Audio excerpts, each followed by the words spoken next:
예, 고난주간 우리 다 잘 보내고 계시죠? 그 필사하는 거 여러분 꼭 하십시오. 필사하는 거 하셔서 말씀 음미하시면 좋겠습니다. 오늘 그 하이델베르그 요리문답 두 번째 주 예비 주간 우리가 했고 이제 두 번째 시간인데 지난 시간 것을 한번 복습하도록 하겠습니다. 우리가 지난번에 같이 나눴던 것을 복습하는데 우리는 첫 주간에 여러분 페이지에 몇 페이지냐면요. 교재의 6페이지입니다. 6페이지에 보시면 우리의 유일한 위로가 무엇이냐에 대해서 같이 나눴어요. 여러분 그 요리문답에는요. 웨스트민스터 요리문답도 있고 또 벨기에 그 신앙고백 카테키즘도 있고 그 다음에 수많은 요리문답들이 있는데요.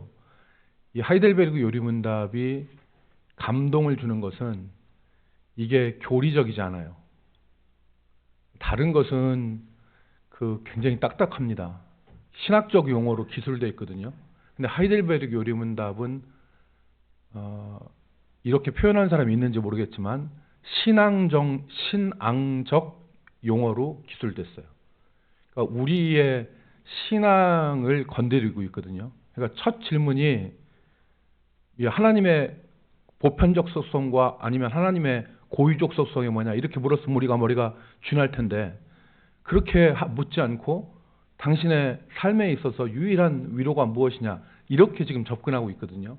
그러니까 이 하이델베르그 신앙 고백의 특징이 뭐냐면 우리의 신앙을 일반적인 용어로 건드리고 있다는 거죠. 그걸 터치하고 있다는 거예요. 그래서 지난 시간에 사나 죽으나 당신의 유일한 위로가 무엇입니까? 여러분 앞에 나와 있는 걸 한번 같이 읽겠습니다. 살아서나 시작.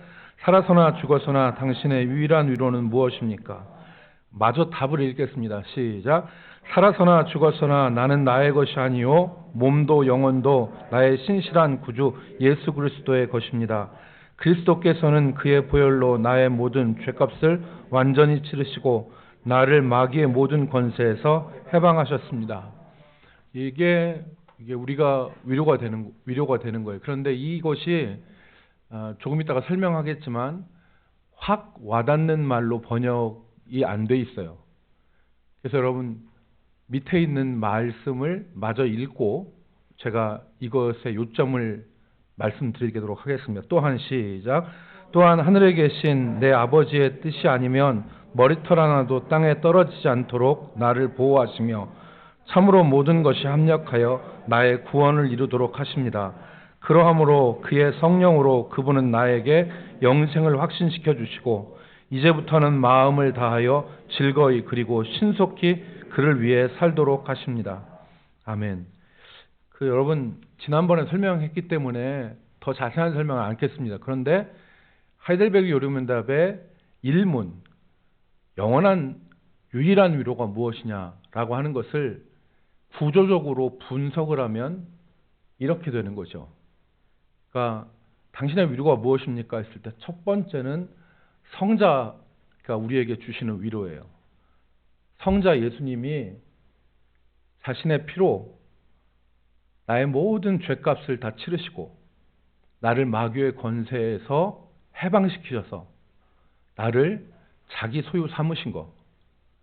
내가 나 자신을 믿고 살지 않고 불완전한 질그릇같이 깨지기 쉬운 나 자신을 의지하지 않고 영원하신 그 하나님을 의지하여서 그 하나님의 소유, 하나님의 백성 된 것이 나에게는 위로입니다. 이 말이거든요. 두 번째 위로는 뭐냐면 성부 하나님이 나에게 주시는 위로예요. 성부 하나님이 나에게 주시는 위로는 뭐냐면 그의 뜻이 아니면 머리털 하나도 상하지 않도록 나를 보호하시고 나의 모든 인생에서 일어나는 일들이 나의 구원을 합력하여 나의 구원을 이루어 가신다. 하나님의 인도와 하나님의 보호가 나의 위로가 된다는 거예요. 내가 이 세상에 그냥 단독자로서 그냥 혼자 떨어져서 사는 게 아니라 하나님이 나를 사랑하셔서 하나님이 나를 인도하시고 보호하시는데 어느 정도냐? 머리털 하나도 상하지 않도록 나를 보호하시고 나의 모든 인생에서 일어나는 슬픈 일, 좋은 일, 우리가 고통스러운 일들, 그런 일들마저도 나의 구원을 위하여 합력하여 나의 구원을 이루도록 하시는 그 하나님의 인도와 하나님의 보호하심이 내게 있습니다. 그것이 나의 위로입니다. 여러분, 예를 들어서 만약에 위로라고 한다면 여러분 뭘 생각하세요? 위로라고 하면 어떤 걸 생각하냐면, 내 남편이 나한테 따뜻한 말을 해주면 내가 위로가 돼. 아니면 내 아내가 나한테 따뜻한 말을 해주면 위로가 돼. 아니면 누가 나한테 선물을 하나 해주면 내가 위로가 되겠어. 이런 것이잖아요. 그런 걸 위로로 생각하는데 그런 거 위로가 진정한 위로냐고요. 그렇지 않죠. 그때 당시에는 기뻐요. 여러분 예를 들어 생각해 보세요. 내가 다른 사람보다 미모가 월등히 뛰어나. 이게 나의 위로야. 다른 사람 얼굴 보고 내 얼굴 보면 내가 위로가 돼. 그런데 그게 며칠이나 가냐고요. 예? 예를 들어서 꽃도 화무 11홍이라고 여러분 열흘 지나면 꽃 다 시들어버려요. 젊음도 한때죠. 내가 돈이 많어. 그게 나한테 위로가 돼. 그런데 여러분 돈이 많은데 돈은 언제나 내 수중에 있는 게 아니라고요. 모래처럼 다 빠져나가는 거예요. 물처럼 손에 잡았지만 어느새는 빠져나가요. 여러분 이게 일시적인 거 아니겠어요? 내가 많이 배웠어. 내가 똑똑해. 그래서 사람들을 쭉 둘러보니까 나보다 학벌 좋은 사람 없고 나보다 많이 배운 사람 없어. 그래서 내가 그것이 나에게 위로가 되는데 그 위로가 정말 하버드에서 석박사 딴 사람이 내 옆에 딱 있으면 내가 쭈그러들죠. 위로는 그런 거예요. 세상적 위로는 그런 거거든요. 그 위로는 순간적인 거예요. 잠시 잠깐의 거예요. 영원한 위로가 무엇이냐? 그래서 성부, 성자, 성령. 성령께서는 나에게 영생을 확신시키시고 이 땅의 삶이 아니라 영원한 생명이 나에게 주어졌음을 성령께서 내게 확신시키시고 그를 위하여서 즐거이 신속히 살 수 있도록 나를 이끄시는 것. 이게 나에게 영원한 위로입니다. 그러니까 이게 내게 있어서 변하지 않는 위로입니다. 그래서 일문에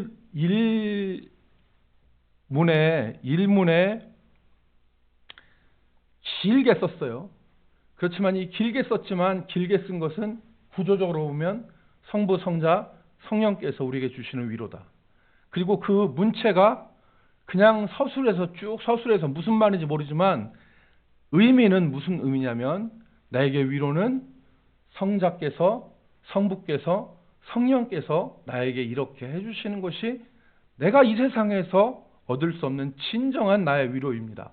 라고 고백하는 거예요. 여러분 그래서 신명기 지난 주간에도 우리가 성경을 쭉 봤지만 신명기 33장 29절 말씀에 보면 모세가 그랬어요. 하나님의 구원을 한. 그러니까 모세는 예수 그리스도의 십자가를 경험하지 못했지만 그것을 멀리서 바라봤잖아요. 오실 그리스도를 바라봤잖아요. 그 모세가 뭐라고 했습니까? 이스라엘이여 너는 행복한 사람이로다. 너와 같이 여호와의 구원을 너같이 얻은 백성이 누구냐? 이게 모세의 고백이 아니라 우리의 고백이죠. 저의 고백이고 여러분의 고백이에요. 여러분 여기다가 자기 이름을 넣어보세요. 이스라엘이어에다가 자기 이름을 넣어보세요. 자, 명렬아. 여러분 이름 넣어보세요. 시작. 명렬아 너는 행복한 사람이로다. 여호와의 구원을 너같이 얻은 백성이 누구냐? 여러분 하나님의 구원을 너처럼 얻은 백성이 누구냐?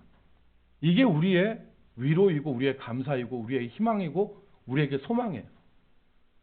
그러니까 우리가 정말 끼니 걱정을 한다 하더라도 찬송할 수 있는 것은 이 때문이에요.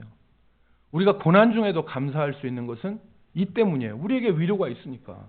우리가 하는 일마다 다 실패하고 다 힘들어도 우리가 감사할 수 있는 건 뭐냐면 하나님의 이 영원하신 작정과 섭리가 내게 임하여 있기 때문에 여러분 그렇잖아요. 뭐 길고 짧은 거 대봐야 알고 인생이라는 건 롱런하기 때문에 장기전이기 때문에 그 순간 뭐 하하호 한다고 해서 뭐 그게 인생이 곧 승리하는 게 아니잖아요. 인생은 우리가 사는 7, 80 인생도 그런데 우리는 지금 영원을 빗대어 사는 사람들이잖아요. 영원의 관점에서 이 세상에서 나사로처럼 고생 많이 하지만 하나님의 품에 거하서 안식을 누릴 사람도 있고 이 세상에서는 비단 옷 입고 잘 나가지만 영원한 지옥불에서 꺼지지 않는 불 속에 있을 사람도 있는 거죠. 우리가 그거를 우리가 장담 못 하잖아요. 그러니까 여러분 생각하시면 이스라엘이여 너는 행복한 사람이로다. 여호와의 구원을 너같이 얻은 백성이 누구냐? 그는 너를 돕는 방패시요. 같이 읽겠습니다. 내 시작. 내 영광의 칼이시로다. 내 대적이 내게 복종하리니 내가 그들을 높은 곳을 밟으리로다. 이게 이스라엘의 행복이에요. 하나님의 위로가 있는 사람은 이와 같이 기쁘다고요. 이와 같이 위로를 받는다고요. 그리고 두 번째 질문, 하이델베르그 요리문답의 두 번째 질문은 일문을 기초로 하여서, 여러분 넘겨보세요. 다음 페이지 8페이지에 보시면 이 1번을 기초하여 질문하는 겁니다. 2번에 제2문을 읽어보겠습니다. 이러한 시작. 이러한 위로 가운데 복된 인생으로 살고 죽기 위해서 당신은 무엇을 알아야 합니까? 당신은 무엇을 아니까? 이것을 이런 복된 위로 가운데 살기 위해서 당신이 알아야 될 게 무엇입니까? 여러분 책을 보세요. 책을 8페이지 책을 보시면 여기 답이 나와 있습니다. 답이 다음의 세 부분을 시작. 다음의 세 부분을 알아야 합니다. 첫째, 나의 죄와 비참함이 얼마나 큰가. 둘째, 나의 모든 죄와 비참함으로부터 어떻게 구원을 받는가. 셋째, 그러한 구원을 주신 하나님께 어떻게 감사를 드려야 하는가를 알아야 합니다. 예. 그러니까 세 가지예요.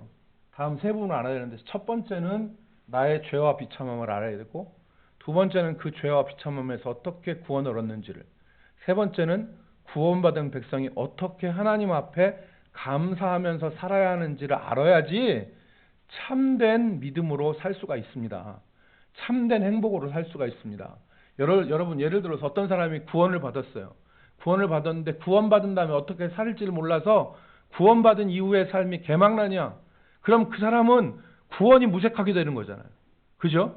그러니까 어떻게 나의 죄와 비참이 어떤지, 거기서 어떻게 구원을 받는지, 세 번째 그 구원받는 자의 삶의 모습이 어떤지, 감사의 모습이 돼야 되는데 어떤지, 이것을 알아야 됩니다.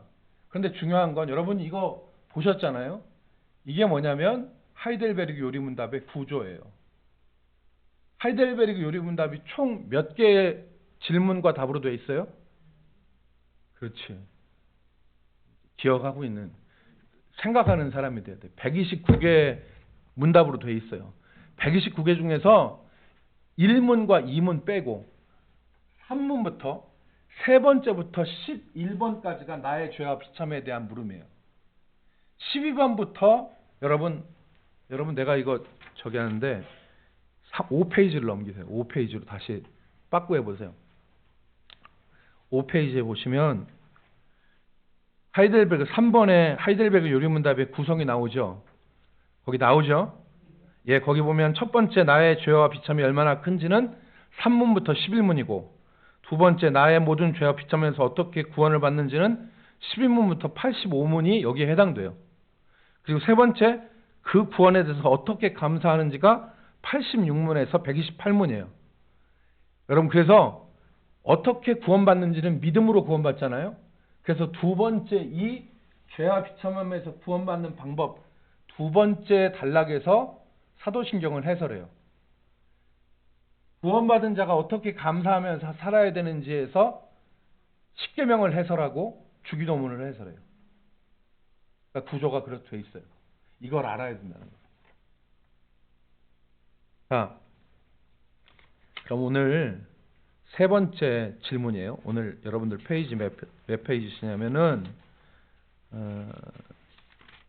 10페이지 3문을 보겠습니다. 세 번째 질문, 당신의 시작.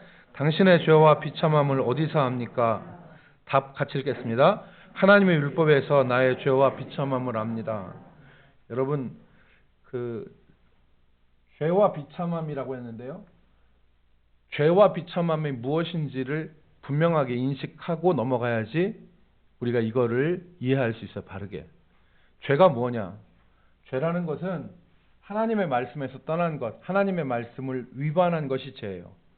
하나님의 말씀에서 떠난 것, 하나님의 말씀을 위반한 것, 하나님과 그래서 적대적 관계에 있는 것, 이것이 죄란 말이에요.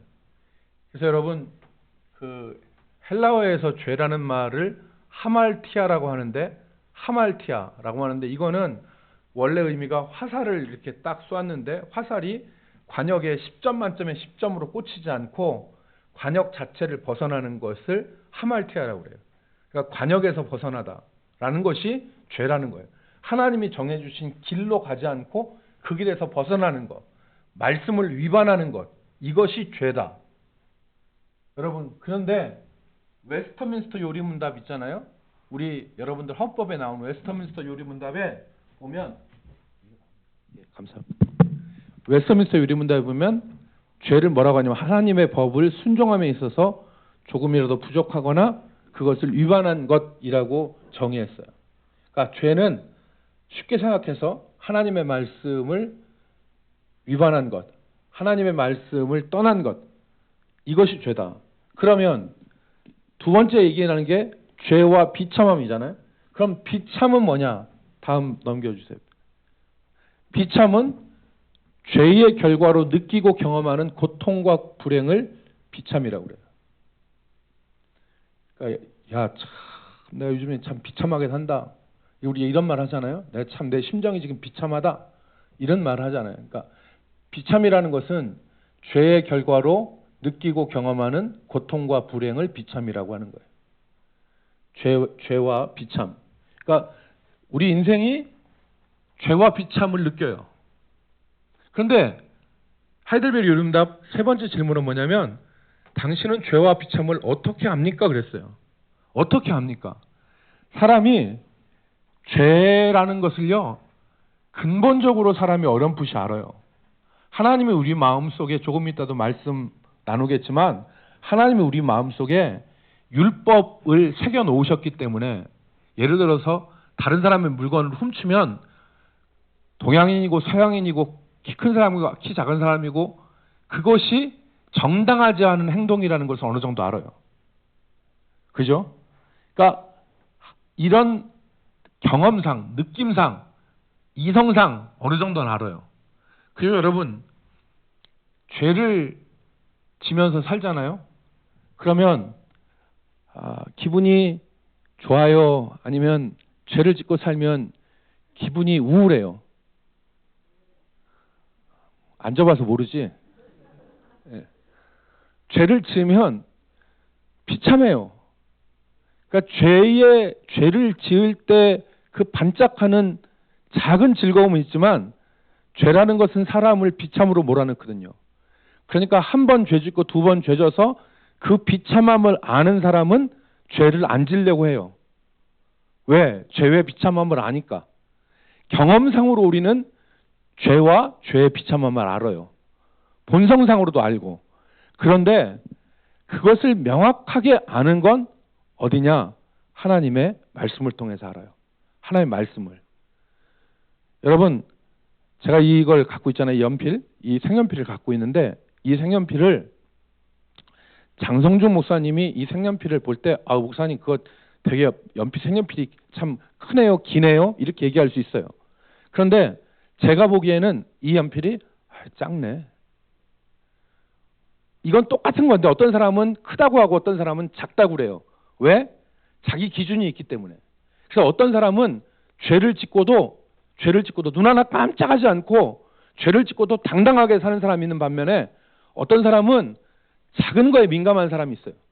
그런데 이게 크고 작은지의 정확한 건 어떻게 알아요? 잣대에다가 30cm 잣대에다 대면 아는 거예요. 이거 15cm예요. 15cm예요. 14cm보다는 크고 16cm보다는 작아요. 객관적으로 나오죠. 그래서 하나님의 말씀을 캐논이라 그래요. 캐논이라는 것은 잣대, 눈금 그런 뜻이거든요. 비춰보는 거예요. 이걸 갖다가 하나님의 잣대에다 비춰보면 아, 짧네요. 아, 기네요. 죄네요. 죄 아니네요. 이건 하나님의 말씀에 비춰보는 거예요. 그래서 지금 이 얘기를 하는 거예요. 그래서 로마서 3장 20절에 같이 읽겠습니다. 그러므로 시작.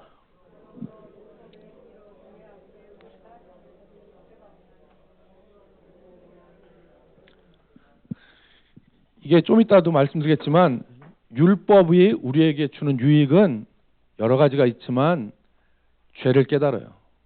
다음 페이지 한번 보세요. 로마서 7장 7절 말씀. 그런즉 우리가 무슨 말을 하리요? 율법이 죄냐? 율법이 나쁜 거냐? 그럴 수 없느니라. 율법으로 말미암지 않고는 내가 죄를 알지 못하였으니 율법이 아니라면 내가 죄를 알지 못했다는 거죠. 곧 율법이 탐내지 말라 하지 아니하였더라면 내가 탐심을 알지 못하였으리라. 하나님의 율법이 죄를 깨닫게 하는 거예요. 그리고 죄의 비참을 아는 거예요. 그렇기 때문에 우리는 하나님의 율법을 통해서 말씀을 통해서 죄와 죄의 비참함을 아는 것이죠. 여러분 그러면 여기서 우리가 율법을 좀 정리하고 넘어가겠습니다. 율법을 좀 정리하고 넘어가는데요. 종교개혁자들이 뭐라고 얘기했냐면 여러분들도 신학적 그 신앙 서적을 읽으면 어떤 사람은 믿음으로 구원받고 행위로 말미암지 않는다 이 얘기를 해요. 그리고 우리 가운데 쓰여진 신앙 서적들 가운데서는 그런 얘기를 하는 책들도 많이 있고요. 그래서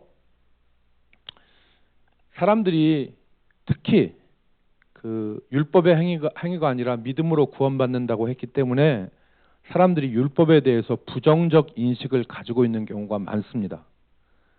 그래서 어떤 사람들은 이제 율법은 필요 없어. 믿음으로 구원받았으니까 이렇게 말하는 사람이 있는 반면에 어떤 사람들은 하나님의 말씀을 지켜야 복을 받고 하나님의 말씀 율법을 지금도 지켜야지 구원을 받아. 이렇게 말하는 사람도 있어요.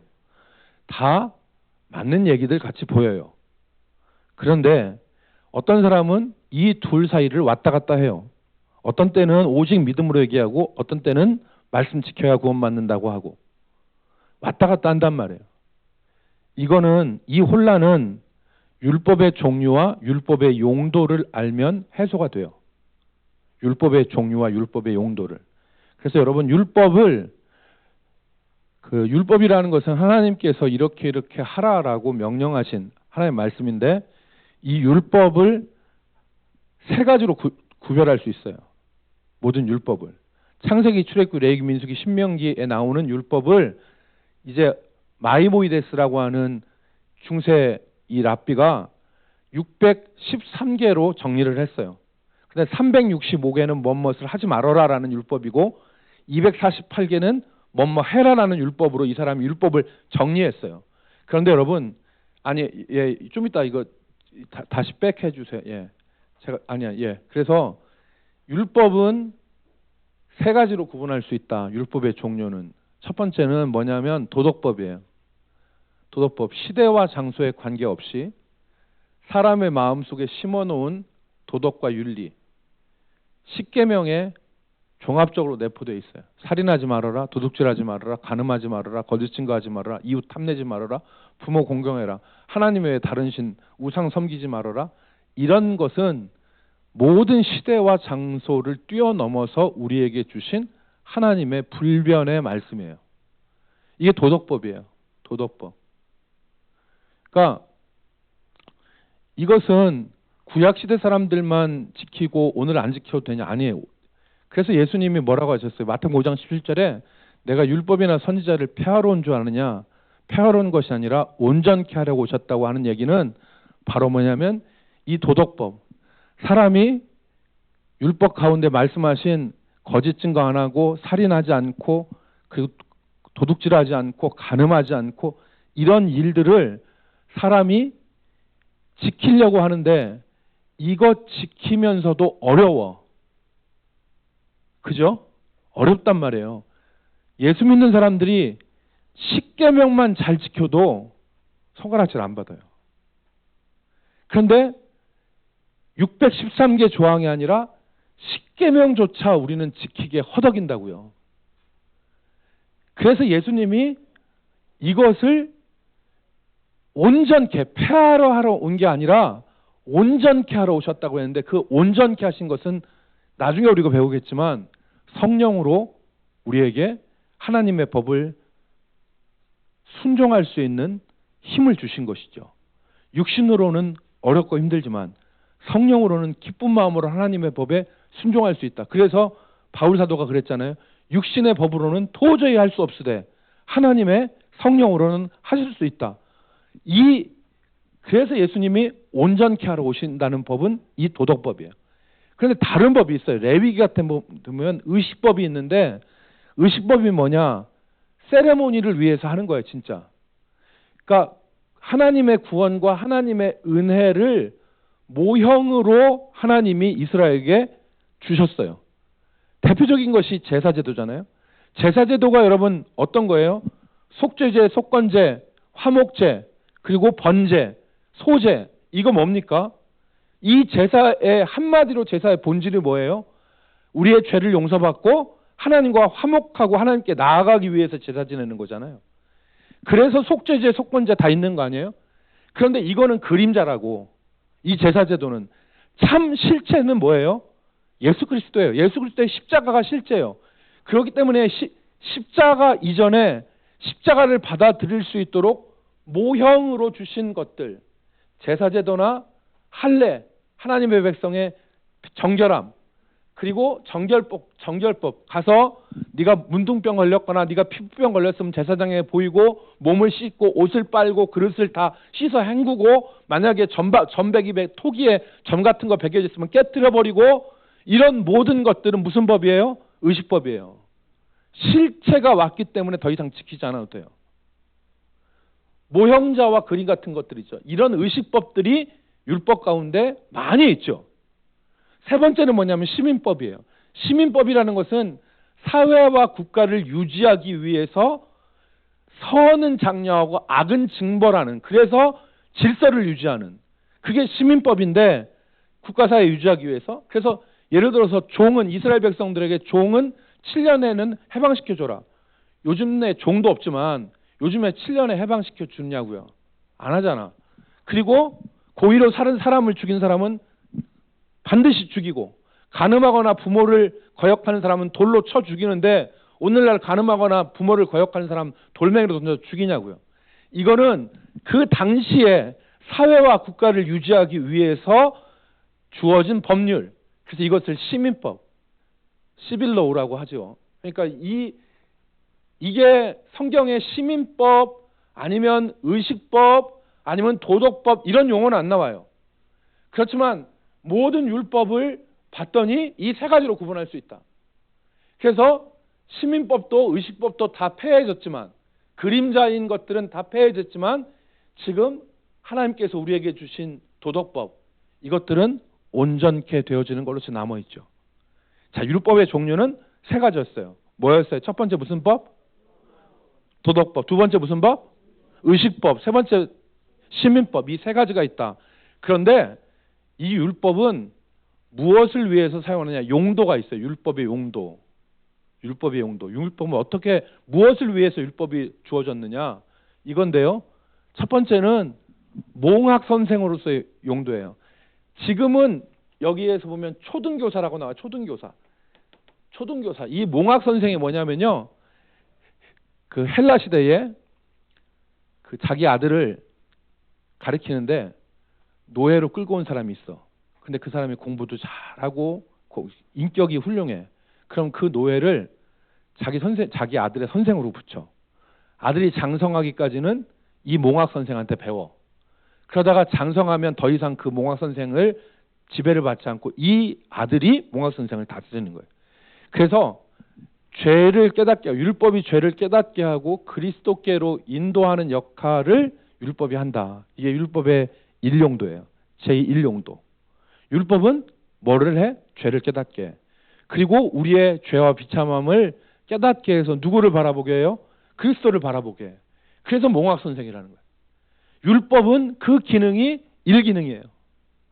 두 번째, 그래서 갈라디아서 갈라디아 3장 20절 이같이 시작. 이같이 율법이 우리를 그리스도께로 인도하는 초등교사가 되어 우리로 하여금 믿음으로 말미암아 의롭다함을 얻게 하려 함이라. 믿음으로. 율법의 행위로 우리가 의롭다함을 얻을 수 없다. 율법의 행위가 아니라 그리스도를 믿음으로 의롭다함을 얻을 수 있다는 것을 우리는 무엇을 통해서 알 수 있어요? 율법을 통해서 알 수 있어요. 그래서 율법은 우리에게 죄를 깨닫게 하고 그리스도께로 인도하는 몽학선생의 역할을 하는 거예요. 자, 두 번째, 세속적인 용도예요. 율법은 그 당시 시민법과 관련이 있는데 악을 억제하고 선을 장려하는 기능, 사회를 유지하는 기능이 있어요. 그래서 이 세속적인 용도가 두 번째 기능이고요. 세 번째 기능이 갈려요. 여러분, 이게 지금 갈리는 거예요. 이게 지금 갈리는 분기점과 같은 건데, 규범으로서의 용도예요. 규범으로서의 용도. 그리스도인의 삶의 규범으로서의 역할을 한다. 그래서 이것을 율법의 아까 첫 번째, 두 번째 용도가 있는데 이것을 율법의 제3 용도라고 얘기한다. 루터를 따르는 루터파는 오직 믿음으로를 강조해서 율법을 삶의 규범으로 보지 않아요. 그래서 루터파에서 여러분들 그 책들을 이제 읽으실 때 분별력 가지고 읽으셔야 되는데, 오직 믿음 외치면 성경적인 것 같지만 그것이 진리의 한 면만을 드러내는 경우가 많죠. 성경은 뭐냐면 믿음을 강조하는데 그 믿음을 가진 사람이 하나님의 말씀대로 살아야 될 것을 가르치고 그 삶의 규범으로서 십계명과 같은 하나님의 율법이 작용하죠. 이것을 율법의 제3용도라고 그래요. 구원받은, 그러니까 정리를 하면 율법을 지킴으로 구원을 받는다고 하는 것은 잘못됐지만 믿음으로 구원받지만 믿음으로 구원받은 백성들이 삶의 규범으로서 하나님의 말씀 율법을 붙들고 사는 거예요. 자, 로마서 7장 12절. 이로 보건대 율법은 거룩하고 계명도 거룩하고 의로우며 선하도다. 어떤 사람은 율법이 나쁜 거라고 생각해요. 그러나 그렇지 않아요. 율법은 하나님께서 주신 거예요.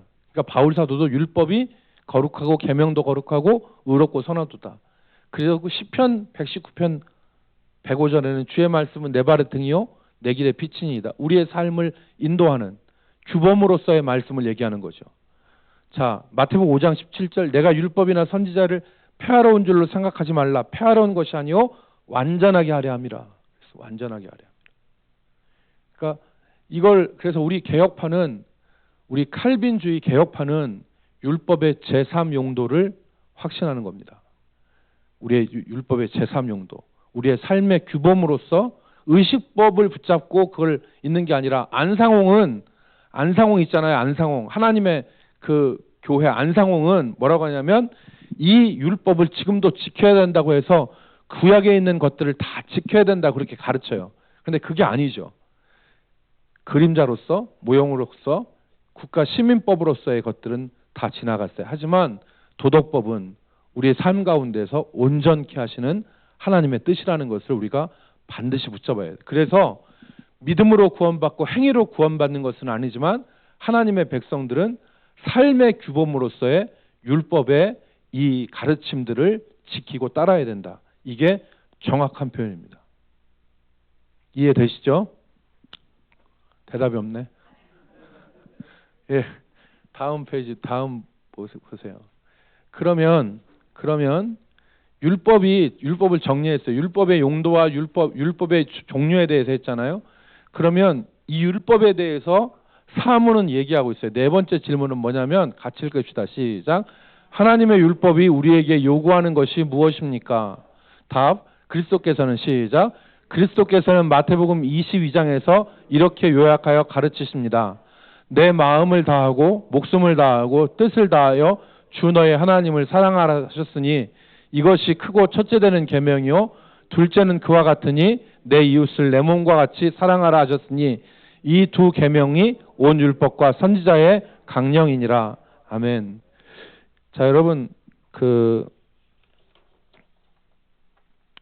다음 페이지 넘겨주세요. 아까 제가 말씀드린 대로 마이모니데스라고 하는 사람이 있는데 1135년부터 1204년까지 산 이 사람이 그 율법학자입니다. 랍비인데 이 사람이 모세오경의 율법을 613개 목록으로 정리했어요.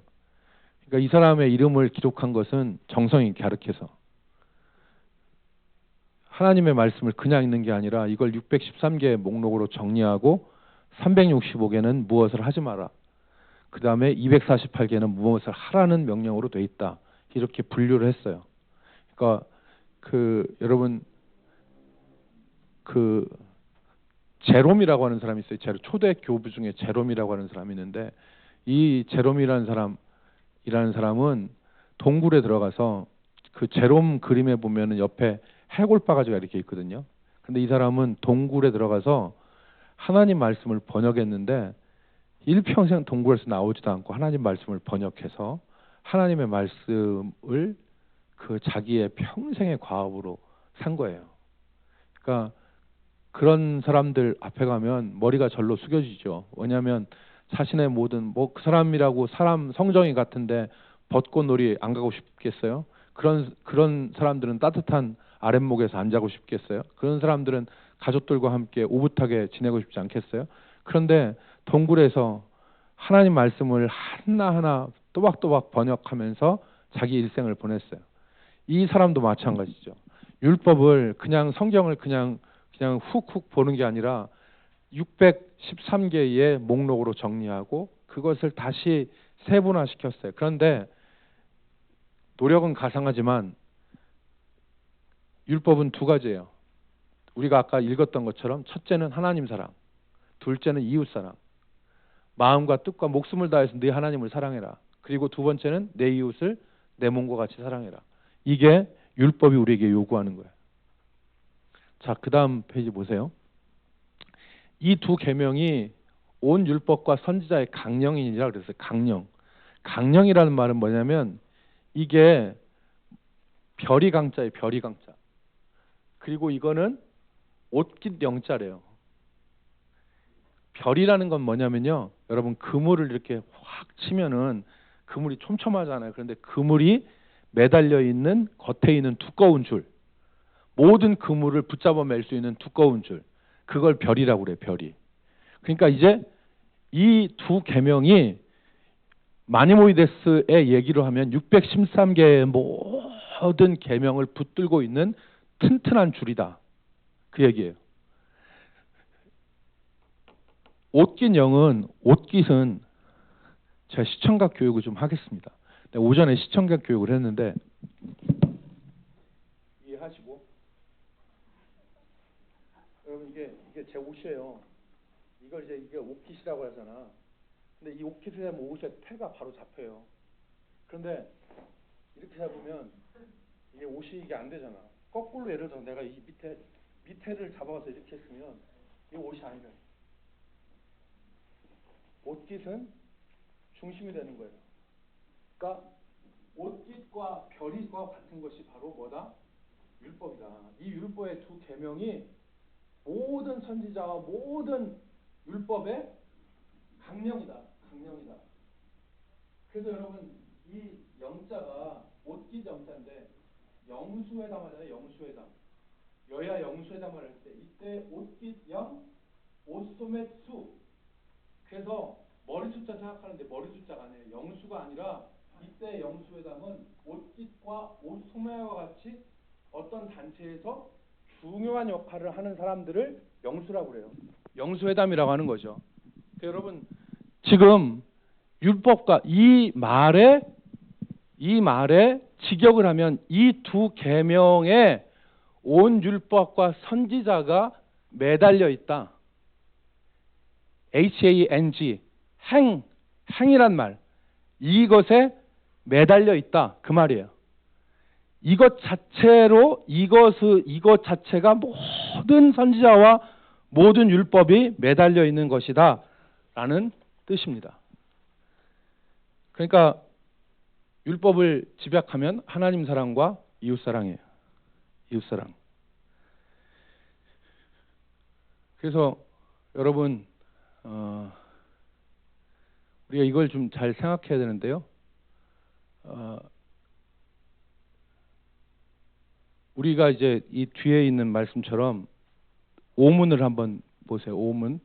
다시. 당신은 이 모든 것을 온전히 지킬 수 있습니까? 물었죠. 대답해 봅시다. 아닙니다. 시작.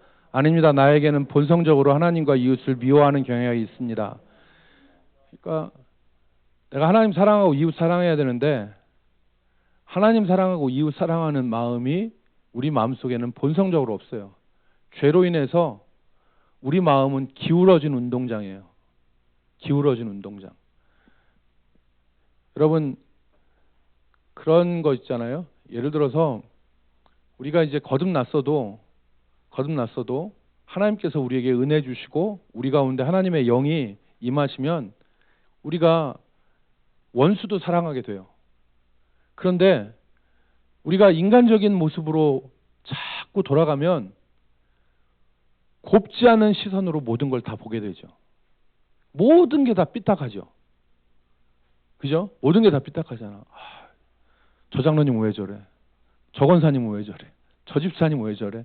이렇게 되고 집에 있는 식구들마저도 쟤는 왜 저래? 다 삐딱하게 보이는 거예요. 하나님 사랑과 이웃 사랑이 율법의 핵심이고 그것을 사람으로는 할 수 없지만 하나님의 성령께서는 우리에게 하실 수 있도록 그래서 육신으로는 못하는 거예요. 육신으로는 율법의 요구를 만족시킬 수 없어요. 그러나 하나님께서 성령을 주셔서 마치 여러분 그런 거잖아요. 예를 들어서 마치 남녀가 사랑하면 하늘의 별을 떠다 줄게 해서 뭐든지 다 하잖아요. 뭐든지 다 하는데 예를 들어서 결혼하기 전에는 뭐든지 다 하는데 결혼하고 10년 지나고 나면 아파도 약 사다 먹지 그래. 이렇게 얘기하는 것이 되잖아요. 이게 사랑하면 뭐든지 다 해. 그런데 사랑이 없으면 그러니까 성령이 우리 가운데 계시면 율법의 요구를 이룰 수 있지만 그래서 우리가 이 점들을 생각해야 돼요. 하나님 사랑, 이웃 사랑. 그것이 율법의 요구다. 하나님 사랑, 이웃 사랑. 우리가 다른 사람을 미워하고 다른 사람을 해코지 하고 다른 사람한테 다른 사람을 공경에 처하게 하려고 하는 거는 절대 하나님의 생각이 아니에요. 절대. 우리 마음속에 어쩌하면 저 사람을 좀 내가 도와줄 수 있을까? 이런 마음이 들어야 그게 하나님의 마음이에요. 여러분 보세요. 그래서 로마서 3장 10절에 기록된 바 의인은 없나니 하나도 없으며 우리 본성이 그래서 아까 말씀했죠. 그러므로 율법의 행위로 그 앞에 의롭다 하심을 얻을 육체가 없나니 율법으로는 자기 죄를 깨달음이라. 다음 넘겨주시겠어요? 자, 우리 마음속이 기울어진 운동장이라는 것, 부패한 거라는 것을 어떻게 할 수 있냐. 창세기 6장 5절이에요. 여호와께서 사람의 죄악이 세상에 가득함과 그의 마음으로 생각하는 모든 계획이 항상 악할 뿐임을 보시고 타락한 이후에는 마음의 생각과 계획이 항상 악해요. 항상 악할 뿐이에요. 기울어진 운동장이네. 기울어진 운동장 여러분 그런잖아요. 기울어진 운동장이 있으면 공이 제대로 있겠어요? 기울으니까. 우리는 죄악으로 기울어진 운동장이에요. 그래서 칼빈이 하는 것이 뭐냐면 인간은 부패한 덩어리다. 부패한 죄악 덩어리다. 그 부패한 죄악 덩어리 가운데 하나님이 은혜의 역사를 이루어 주셔서 우리가 사람 노릇하고 사는 거예요. 여러분 그래서 예레미야 17장 9절에만 만물보다 거짓되고 심히 부패한 것이 마음이라. 누가 능히 이를 알리오마는 그랬어요. 우리의 부패. 그 다음 페이지 보세요. 로마서 7장 21절 22절에는 우리 본성에 악한 것이 깃들어 있음을 바울 사도가 여실히 드러냈죠. 뭐라고 했습니까? 그러므로 내가 한 법을 깨달았노니 곧 선을 행하기 원하는 나에게 선한 것을 행하기 원하는 나에게 악이 함께 있는 것이로다. 내 속사람으로는 하나님의 법을 즐거워하되 내 지체 속에 한 다른 법이 이때 법은 법률적 법이 아니라 성향 어떠한 의도 그런 뜻이에요. 그러니까 내 속에 다른 한 성향이 있어서 내 마음의 법과 싸워 내 지체 속에 있는 죄의 법으로 나를 사로잡는 것을 보는도다. 나에게는 죄의 법이 있다는 거예요.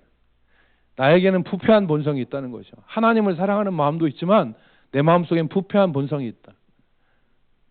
그래서 여러분 기울어진 운동장인데요. 마음의 생각과 계획이 다 악할 뿐이다.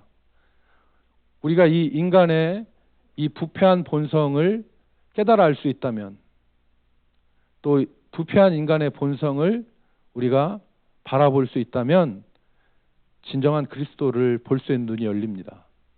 인간의 부패한 본성, 기울어진 운동장과 같은 생각이 악하고 계획하는 것이 악할 뿐이라는 인간의 실체를 모르고서는 절대로 그리스도를 찾지 않습니다. 얼마나 악하고 얼마나 추한지, 얼마나 이 흉악한지를 깨달을 때 주여 우리에게는 소망이 없습니다.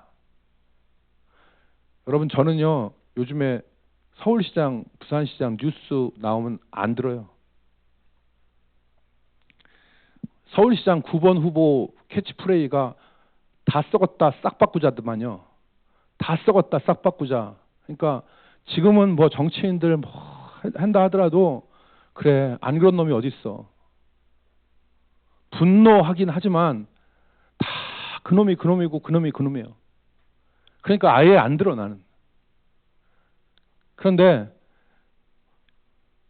그 생각이 부패하고 죄악된 것을 우리가 기억하고 유일한 희망이 뭐냐? 유일한 희망이 바로 우리 마음을 새롭게 하시는 하나님의 새롭게 다시 태어나게 하시는 그것밖에 없다. 우리가 이걸 기억하고 율법으로는 죄를 깨닫게 함이라. 율법으로는 죄를 깨닫게 함이라.